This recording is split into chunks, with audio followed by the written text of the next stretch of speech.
Hello everyone, நான் ரதிசங்கர். இன்றைக்கி ஒரு பறவையோட ஸ்டோரி பற்றி பார்க்கலாமா? வாங்க வீடியோக்குள்ளே போகலாம். ஒரு பறவை தௌசண்ட்ஸ் ஆஃப் பறவையோட நடுவில் இருந்தாலும் அது தனியாக தன்னோட ஐடென்டிட்டியை க்ரியேட் பண்ணுச்சு. Pink colour, long legs, graceful walk. இந்த அழகான பறவை தான் ஃப்ளமிங்கோ. ஆனால் இந்த பியூட்டிக்கு பின்னாடி ஒரு பவர்ஃபுல் லைஃப் ஸ்டோரி இருக்குது. இன்னைக்கு நம்ம ஃப்ளமிங்கோவோட ஜேர்னியை பார்க்கலாம் வாங்க. ஆஃப்ரிக்காவோட ஒரு சால்ட் லேக்கில் ஒரு சின்ன மண்கூடு மேலே ஒரு முட்டை இருந்தது. அதில் இருந்து ஒரு குட்டி ஃப்ளமிங்கோ பிறந்துச்சு. சர்ப்ரைசிங் ஃபேக்ட் என்னன்னு தெரியுமா? பேபி ஃப்ளமிங்கோஸ் எதுவுமே பிங்காக பிறக்கிறதில்ல. அவங்க ஃபஸ்ட்டு வெள்ளையாகவும் அப்புறம் கிரே கலர்லேயும் தான் இருப்பாங்க. இந்த குட்டிக்கு பேர் வைப்போமா? உங்களுக்கு என்ன நேம் தோணுதுன்னு கமெண்ட்ஸில் மறக்காமல் கமெண்ட் பண்ணுங்கள். அதோட நேம் இப்போ நான் சொல்கிறேன் கேளுங்க. ஃபியானா. ஃபியானா ஃபர்ஸ்ட் டைம் நடக்க ட்ரை பண்ணும்போது பேலன்ஸ் மெயின்டைன் பண்ண ரொம்ப கஷ்டமாக இருக்கும். ஏன்னா லாங் லெக்ஸ் இருந்தாலும் கான்ஃபிடென்ஸ் கொஞ்சம் கொஞ்சமாக தான் வந்துச்சு. ஃபியானா அதோட பேரண்ட்ஸ் 2 பேரும் ப்ரொடெக்ட் பண்ணாங்க. ஃப்ளமிங்கோ ஃபேமிலிஸ் யூஸ்வலாகவே ஒரு எக்கு தான் லே பண்ணுவாங்க. 2 பேரண்ட்ஸும் பேபியை கேர் பண்ணுவாங்க. அந்த பிங்க் கலருக்கு பின்னாடி இருக்க சீக்ரெட் சொல்கிறேன் கேளுங்க. டேஸ் பாஸ் ஆச்சு. ஃபியானா லேக்ஸில் ஆல்கேயும், அதாவது பாசி சொல்லுவாங்க தெரியுமா, அதுவும் டைனி ஸ்ட்ரிப்ஸும் சாப்பிட ஆரம்பிச்சிது. அதிசயம் நடந்துச்சு. கொஞ்சம் கொஞ்சமாக ஒயிட் ஃபெதர்ஸ் பிங்க் கலராக மாற ஆரம்பிச்சிது. ஃப்ளமிங்கோக்கு பிங்க் கலர் நேச்சுரலாக பர்த்தில் இருந்து வர்றதில்லை. அவங்க சாப்பிட்ற ஃபுட்டில் இருக்க கெரோட்டினாய்ட் அப்படிங்கிற ஒரு பிக்மெண்ட்ல இருந்தால் பிங்க் கலர் கொடுக்குது. ஃபியானா இப்போ தனியாக இல்லை.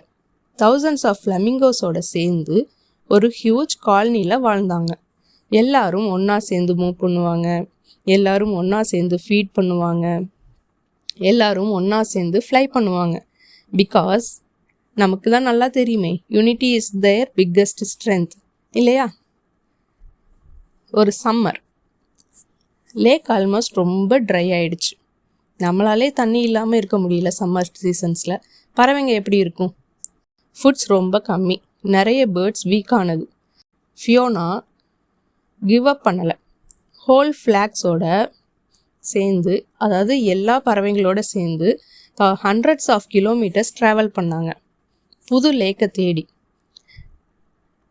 நேச்சரில் சர்வைவல்னா ஸ்ட்ரென்த் மட்டும் இல்லை, சூழ்நிலைக்கு ஏற்ற மாதிரி அடாப்ட் பண்ணுறதும் தான். அது ரொம்ப முக்கியம். ஃபைனலி அவங்க ஒரு ஃப்ரெஷ் சால்ட் லேக்கை கண்டுபிடிச்சாங்க. வாட்டர் இருந்தது, ஃபுட் இருந்தது, லைஃப் மறுபடியும் ஸ்டார்ட் ஆச்சு. ஃபியோனா இப்போவே ரொம்ப ஸ்ட்ராங் அடல்ட்டாக மாறிட்டாங்க. ஒரு நாள் ஃபியோனாவும் பேரண்ட்டும் ஒரு மட் நெஸ்ட், அதாவது மண்கூடு பில்ட் பண்ணாங்க. சிங்கிள் எக் லே பண்ணாங்க. டெய்லியும் பேரண்ட் ஃப்ளமிங்கோ சேர்ந்து ப்ரொடெக்ட் பண்ணாங்க. ஃபியூ வீக்ஸ் அப்புறம் another one small baby flamingo born ஆச்சு. Life once again continued. Flamingos நமக்கு ஒரு லெசன் சொல்லுது. பியூட்டினா கலர் இல்லை, பியூட்டினா பேஷன்ஸ், பியூட்டினா ஃபேமிலி, பியூட்டினா நெவர் கிவிங் அப். நேச்சரில் ஒவ்வொரு கிரியேச்சரும் ஒரு பர்பஸ் இருக்குது. அதை ப்ரொடெக்ட் பண்ணுறது நம்மளோட ரெஸ்பான்சிபிலிட்டி. இந்த ஸ்மால் ஃப்ளமிங்கோ ஸ்டோரி உங்களுக்கு பிடிச்சிருந்தால் லைக் பண்ணுங்கள். கமெண்ட் பாக்ஸில் பிங்க் ஹார்ட்டை கமெண்ட் பண்ணுங்கள். கிளே ஆர்ட் அரினா சேனலை மறக்காமல் சப்ஸ்கிரைப் பண்ணுங்கள். நெக்ஸ்ட் ரியலிஸ்டிக் அனிமல் ஸ்டோரியில் சந்திப்போம். Until then, keep creating, keep smiling. இப்படிக்கு ரதி. Bye.